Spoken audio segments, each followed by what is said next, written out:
Hello guys, അസ്സാം വലൈക്കും. അപ്പോൾ ഇന്ന് കുറച്ച് ആർട്ട് വർക്കുകളാണ് കാണിക്കുന്നത്. സാധാ നോട്ട്ബുക്കിലാണ് ഈ വർക്കുകളൊക്കെ ചെയ്തെടുക്കുന്നത്. അപ്പോൾ ചാനൽ സബ്സ്ക്രൈബ് ചെയ്ത് കാണുന്ന കൂട്ടുകാരും ആദ്യമായിട്ട് കാണുന്ന കൂട്ടുകാരും ചാനൽ ഒന്ന് സബ്സ്ക്രൈബ് ചെയ്ത് സപ്പോർട്ട് ചെയ്യണേ. കൂടെ തന്നെ ഫ്രണ്ട്സിനും കസിൻസിനും മറ്റുള്ളവരിലേക്കൊക്കെ ഒന്ന് ഷെയർ ചെയ്ത് കൊടുക്കുകയും കൂടെ ചെയ്യണേ. അപ്പോൾ ആദ്യത്തെ ഒരു വർക്ക് ചെയ്തെടുക്കാൻ വേണ്ടിയിട്ട് ഇതുപോലെ പേജിൽ 4 സൈഡിലും ഓരോ ബോർഡർ കൊടുത്തിട്ട് അതിനുള്ളിലായിട്ട് ലൈൻസ് വരച്ച് കൊടുത്തിട്ട് ചെറിയ ചെറിയ കോളങ്ങളാക്കി എടുക്കുന്നുണ്ട്. ഇനി ഓരോ കോളത്തിൻ്റെ ലൈനിൻ്റെ പുറത്തും ഇതുപോലെ ഒന്ന് ഒരു മാർക്കർ ഉപയോഗിച്ചിട്ടോ അല്ലെങ്കിൽ പെന്നോ പെൻസിലോ എന്താണോ കയ്യിലുള്ളത് അത് ഉപയോഗിച്ചിട്ട് ലൈൻസ് ഒന്ന് വരച്ച് കൊടുക്കുക. ഇനി ഒന്നിന് മുകളിൽ ഒന്നായിട്ട് വരുന്ന രീതിയിൽ കർവ് വരുന്ന രീതിയിൽ ലൈൻസ് ഒന്ന് ഇങ്ങനെ വരച്ച് കൊടുത്തിട്ട് ഒരു ഫ്ലവറിൻ്റെ രൂപത്തിലാക്കിയെടുക്കുക.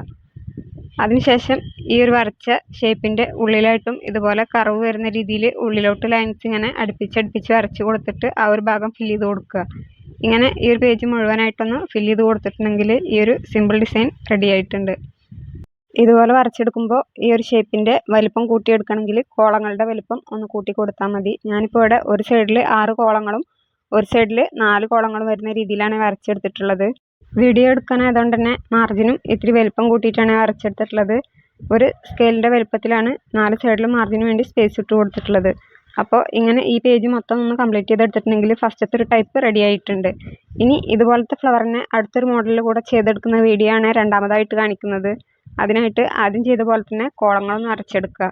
ഇനിയും ചെറുതാക്കി വരക്കണമെന്നുണ്ടെങ്കിൽ കോളങ്ങളുടെ വലിപ്പം ഇനിയും ഒന്ന് ചെറുതാക്കി കൊടുത്തിട്ടുണ്ടെങ്കിൽ ചെറിയ ചെറിയ ഫ്ലവേഴ്സ് കിട്ടും. അപ്പോൾ കോളങ്ങളൊക്കെ വരച്ച് കൊടുത്ത ശേഷം ഓരോ കോളത്തിൻ്റെ ഉള്ളിലും ഇതുപോലെ ഒന്ന് ചെരിഞ്ഞ രീതിയിൽ ലൈൻസ് വരച്ച് കൊടുക്കുക.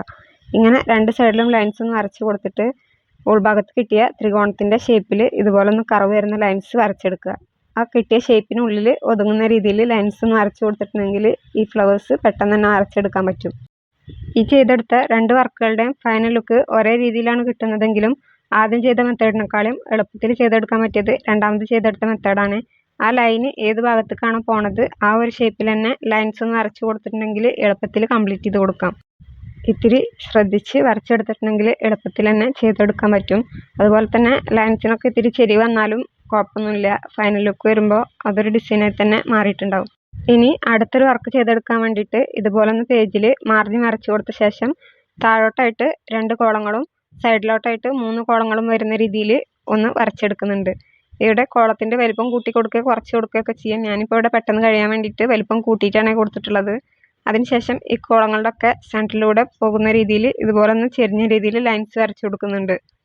ഇനി ഒരു മാർക്കർ ഉപയോഗിച്ചിട്ട് ക്രോസ് ചെയ്ത് വരച്ച ലൈനുകളുടെ മുകളിൽ ഒരു ലൈൻ വരച്ച് കൊടുത്തിട്ട് കഴിഞ്ഞ വർക്കിലൊക്കെ ചെയ്ത പോലെ തന്നെ ഇത്തിരി കർവ് വരുന്ന രീതിയിൽ ലൈൻസ് ഒന്ന് വരച്ചെടുക്കുന്നുണ്ട്. സെൻറ്ററിലെ ലൈൻ കഴിഞ്ഞിട്ടുണ്ടെങ്കിൽ 3 ലൈൻസ് മുകളിലും 3 ലൈൻസ് താഴെ വരുന്ന രീതിയിലാണ് ഇപ്പോൾ വരച്ചെടുക്കുന്നത്. ഇങ്ങനെ 4 സൈഡിലും ലൈൻസ് ഒക്കെ വരച്ച് കൊടുത്താൽ ഒരു ഫ്ലവറിൻ്റെ രൂപത്തിൽ കിട്ടിയിട്ടുണ്ടാവും. ഇതുപോലെ തന്നെ എല്ലാ കോളങ്ങളും ഒന്ന് ഫില്ല് ചെയ്ത് കൊടുക്കുന്നുണ്ട്. മാർക്കർ ഉപയോഗിച്ച് വരക്കുന്നതിന് പകരം പെൻസിൽ ഉപയോഗിച്ചിട്ടോ പെൻ ഉപയോഗിച്ചിട്ടോ വരക്കുകയാണെങ്കിൽ അങ്ങനെയും ചെയ്തെടുക്കാം. ഫില്ല് ചെയ്യുന്ന ഭാഗത്തൊക്കെ ഇത്തിരി ഗ്യാപ്പ് ഇട്ടിട്ട് തന്നെ പെൻ ഉപയോഗിച്ചിട്ടോ പെൻസിൽ ഉപയോഗിച്ചിട്ടോ തന്നെ ഫില്ല് ചെയ്ത് കൊടുക്കാം. പെന്നുകൊണ്ട് പെൻസിൽ കൊണ്ടൊക്കെ വരച്ച ശേഷം ഇത്തിരി ഡിസൈൻ പോലെ വരണം എന്നുണ്ടെങ്കിൽ ഒരു ക്രയോൺസ് ഉപയോഗിച്ചിട്ട് ഏത് ഷേപ്പിലാണ് വേണ്ടത് ആ ഒരു ഷേപ്പിലൊന്ന് വരച്ച് കൊടുത്ത ശേഷം ഒരു കോട്ടണോ അല്ലെങ്കിൽ ഒരു പഞ്ഞി ഉപയോഗിച്ചിട്ട് ഒന്ന് തുടച്ച് കൊടുത്താൽ മതിയാവും. അപ്പോൾ കളർഫുള്ളായി തന്നെ അങ്ങനെ വരച്ചെടുക്കാം. ഞാനിപ്പോൾ ഇവിടെ എല്ലാ വർക്കുകളും മാർക്കർ വെച്ചിട്ട് ചെയ്തെടുക്കുക എന്നുള്ള രീതിയിൽ പല കളറുകളിലായിട്ട് ചെയ്തെടുക്കുന്നു എന്നേ ഉള്ളൂ.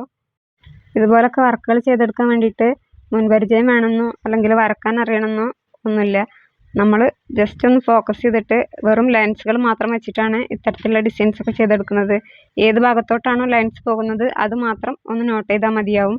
ഇനി വരച്ചെടുത്ത ഷേപ്പുകളുടെ ഒക്കെ ഉള്ളിൽ ഒരു ഇത്തിരി ഗ്യാപ്പിട്ട ശേഷം ആ ഒരു ഷേപ്പിൽ തന്നെ കർവ് വരുന്ന രീതിയിൽ ഇതുപോലെ ഒന്ന് ലൈൻസ് വരച്ച് കൊടുത്തിട്ട് ഉൾഭാഗത്തൊരു ഷേപ്പാക്കി എടുക്കുന്നുണ്ട്. ഇങ്ങനെ എല്ലാ ഫ്ലവേഴ്സിൻ്റെ ഉള്ളിലും ഒന്ന് വരച്ച് കൊടുക്കുന്നുണ്ട്. അതിനുശേഷം ഈ വരച്ചെടുത്തതിൻ്റെ ഉൾഭാഗത്തായിട്ട് ഒരു ബ്ലാക്ക് മാർക്കർ വെച്ചിട്ട് ഒന്ന് ഫില്ല് ചെയ്ത് കൊടുക്കുന്നുണ്ട്. ഇനിയിപ്പോൾ കളർ മാറ്റി കൊടുക്കണമെന്നുണ്ടെങ്കിൽ അങ്ങനെ ചെയ്തെടുക്കാം. അല്ലാന്നുണ്ടെങ്കിൽ ഈ ഫ്ലവേഴ്സ് വരച്ച അതേ കളറിൽ തന്നെ ചെയ്ത് കൊടുക്കണമെങ്കിൽ അങ്ങനെയും കൂടെ ചെയ്ത് കൊടുക്കാം. ഇങ്ങനെ എല്ലാ കോളങ്ങളുടെ ഉള്ളിലും ഫില്ല് ചെയ്ത് കൊടുത്തിട്ടുണ്ടെങ്കിൽ ഈ ഒരു വർക്കും ഇവിടെ കംപ്ലീറ്റ് ആയിട്ടുണ്ട്.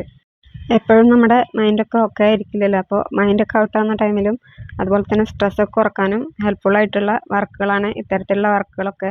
ആ ലൈൻസൊക്കെ വരക്കുന്നത് ഫോക്കസ് ചെയ്തിരിക്കുന്നത് കൊണ്ട് തന്നെ നമ്മുടെ ശ്രദ്ധ മുഴുവൻ ഈ ഒരു വർക്കിലോട്ടാകുമ്പോൾ ഒത്തിരി സ്ട്രെസ്സൊക്കെ റിലീഫ് ആവുന്നുണ്ട്. വെറുതെ ചിന്തിച്ച് കൂട്ടി കാട് കയറുന്നതൊക്കെ അങ്ങ് ഒഴിവായി കിട്ടും. ഞാനൊക്കെ പെൻസിൽ ഉപയോഗിച്ചിട്ടോ പെൻ ഉപയോഗിച്ചിട്ടൊക്കെയാണ് ഇതുവരെ ചെയ്തിരുന്നത്. ഇപ്പോൾ വീഡിയോക്ക് വേണ്ടിയിട്ട് മാർക്കറാക്കിയെന്നേ ഉള്ളൂ.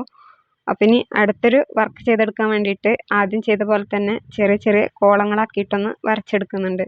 അതിനുശേഷം ഇതുപോലെ ഈ കോളത്തിൻ്റെ ഉള്ളിൽ ചെരിഞ്ഞൊരു കോളം വരുന്ന രീതിയിൽ ലൈൻസ് ഒന്ന് വരച്ചു കൊടുക്കുക.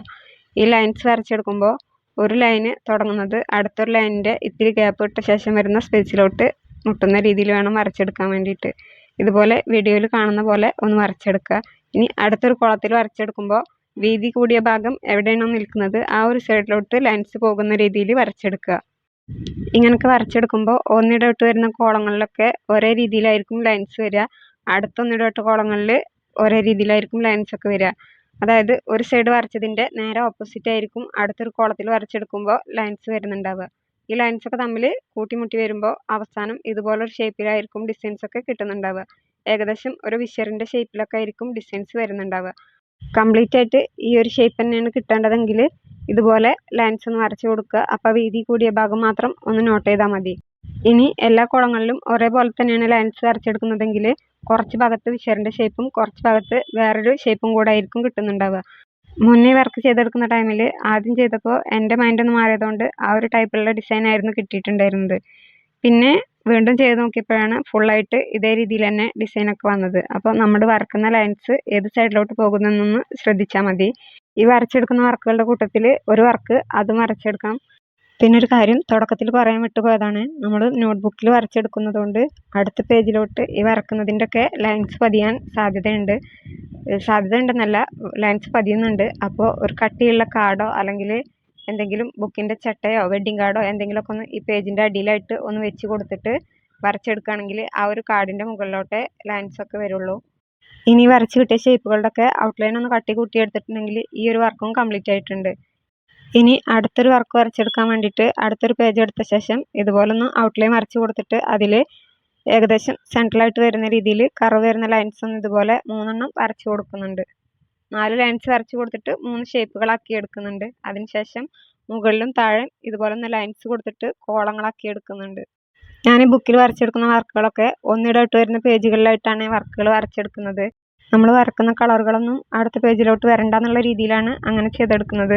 കട്ടിയുള്ള കാർഡ് വെക്കുന്നത് കൊണ്ട് തന്നെ പേജിലോട്ട് വരുന്നൊന്നുമില്ല. അപ്പം ഇനി ഈ ഒരു ബുക്ക് കംപ്ലീറ്റ് ആയിട്ടുണ്ടെങ്കിൽ ഈ വിട്ട പേജുകളിലൊക്കെ ഇതുപോലെ തന്നെ വർക്കുകളൊക്കെ ചെയ്തെടുക്കാം. ഇപ്പോൾ ഒന്നിടവിട്ട് ചെയ്തെടുക്കുന്നതേ ഉള്ളൂ. ഇനി വരച്ചെടുത്തതിൻ്റെ ഒക്കെ ഔട്ട്ലൈൻ ഒന്ന് മാർക്കർ ഉപയോഗിച്ചിട്ട് വരച്ച ശേഷം ഉൾഭാഗം ഫില്ല് ചെയ്തെടുക്കുന്നതാവും നല്ലത്. അപ്പോൾ ആദ്യം ഞാനൊന്ന് ഫില്ല് ചെയ്ത് നോക്കിയെങ്കിലും കൂടെ പിന്നീട് മാർക്കർ ഉപയോഗിച്ചിട്ട് ഔട്ട്ലൈൻ വരച്ച് കൊടുത്തിട്ട് അതിനുള്ളിൽ ഫില്ല് ചെയ്തെടുക്കുന്നുണ്ട്. അല്ലാന്നുണ്ടെങ്കിൽ ആ കോളത്തിൻ്റെ പുറത്തോട്ടായിട്ട് ചെറുതായിട്ടാവുന്നുണ്ട്. ലൈൻസ് വരച്ച് കൊടുത്തിട്ട് ചെയ്യുമ്പോൾ തന്നെ അതിൻ്റെ ഉള്ളിലോട്ടായിട്ട് നിൽക്കുന്ന രീതിയിൽ കിട്ടുന്നുണ്ട്. അപ്പം ഇനി ഇതുപോലെ തന്നെ നേരത്തെ വരച്ച ലൈനിൻ്റെ മുകളിലും താഴെ ഇതുപോലൊരു ചെക്ക് വരുന്ന രൂപത്തിൽ ഒന്ന് ഫില്ല് ചെയ്ത് കൊടുക്കുന്നുണ്ട്. അതിനുശേഷം ഈ വരച്ചെടുത്ത ലൈനിൻ്റെ ഔട്ട്ലൈൻ ഒന്ന് ഇതുപോലെ തന്നെ മാർക്കർ ഉപയോഗിച്ചിട്ടൊന്ന് കർവ് ചെയ്ത് വരച്ചെടുക്കുന്നുണ്ട്. ചെറിയ കോളങ്ങളായതുകൊണ്ട് തന്നെ ഏതിലൊക്കെ ഫില്ല് ചെയ്യണമെന്ന് ഇതുപോലെ ഒന്ന് ആദ്യം മാർക്ക് ചെയ്തിട്ട് കൊടുക്കുകയാണെങ്കിൽ പെട്ടെന്ന് തന്നെ ഫില്ല് ചെയ്തെടുക്കാം. ഇനി ഈ ഒരു ലൈൻസ് വരച്ചെടുത്ത ശേഷം ഒന്നാമത്തെ ലൈനിലും മൂന്നാമത്തെ ലൈനിലും ഒരേ രീതിയിലാണ് ഡിസൈൻ വരച്ചെടുക്കുന്നത്. അത് വരച്ചെടുക്കുന്ന ടൈമിൽ ഒന്നാമത്തെ വരച്ചെടുക്കുന്ന ലൈനിൽ മുകൾ ഭാഗത്തായിട്ട് സ്പേസും മൂന്നാമത് വരച്ചെടുത്ത ലൈനിൽ താഴോട്ടായിട്ടാണ് സ്പേസും വരുന്ന രീതിയിൽ കാണിക്കുന്നത്. അതല്ല എന്നുണ്ടെങ്കിൽ രണ്ടാമത്തെ ലൈനിൽ കൊടുക്കുന്ന പോലെ എല്ലാത്തിലും ഒരേപോലെ തന്നെ വരച്ചെടുക്കുകയാണെങ്കിൽ അങ്ങനെ ചെയ്തെടുക്കാം. ഞാനിപ്പോൾ ഇതുപോലെയാണ് ഉള്ളിലോട്ടായിട്ട് കർവ് ചെയ്ത് നിൽക്കുന്ന രീതിയിലുള്ള ലൈൻസാണ് വരച്ചെടുക്കുന്നത്.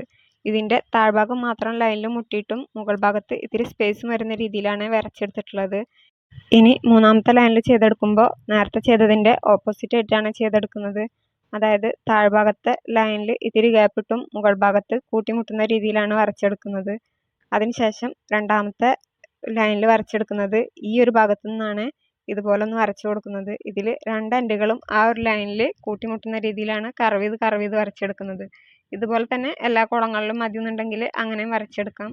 ഞാനിപ്പോൾ ഇവിടെ 3 സ്റ്റെപ്പായിട്ട് നിൽക്കാൻ വേണ്ടിയിട്ട് ഇതുപോലെ ഒന്ന് മാറി വരച്ചെടുത്ത് തന്നേ ഉള്ളൂ. അപ്പോൾ ഇനി ഇതുകൂടെ വരച്ച് കഴിഞ്ഞിട്ടുണ്ടെങ്കിൽ ഈ ഒരു വർക്കും ഇവിടെ കംപ്ലീറ്റ് ആയിട്ടുണ്ട്. അപ്പോൾ ഇന്നത്തെ ഒരു വീഡിയോ ഇത്രയേ ഉള്ളൂ. സപ്പോർട്ട് ചെയ്യാൻ മറക്കല്ലേ. ഇൻഷാ അല്ലാഹ് അടുത്തൊരു വീഡിയോ ആയിട്ട് വരാം. ബൈ.